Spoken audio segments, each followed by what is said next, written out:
अस्सलाम वालेकुम। आज की जो ये वीडियो है इसमें डिस्कस करेंगे कि दमा क्यों होता है, दमा कैसे हो सकता है, क्या इसकी वजूहात हैं दमा होने की।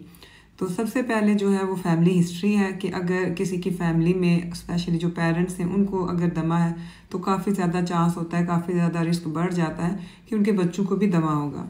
इसी तरह से कुछ लोगों में एलर्जी होने का ख़तरा ज़्यादा होता है दूसरे लोगों की निस्बत, क्योंकि इनके पेरेंट्स को एलर्जी होती है। इसी तरह से वो लोग जिनको एक्ज़मा या हे फीवर होता है तो इन दो कंडीशंस को भी अस्थमा के साथ लिंक किया जाता है। स्मोकिंग जो है बहुत बड़ा रिस्क फैक्टर है और वो लोग जो स्मोकिंग बहुत ज़्यादा करते हैं उनको बहुत ज़्यादा खतरा होता है कि उनको आगे चल के दमा हो सकता है। इसी तरह से वो ख़वातीन जो प्रेग्नेंट होती हैं, स्मोकिंग करती हैं, या इवन कि उनके घर में अगर कोई स्मोकिंग कर रहा होता है तो उनके बच्चे के लिए खतरात बढ़ जाते हैं कि उनके बच्चे को दमा हो सकता है।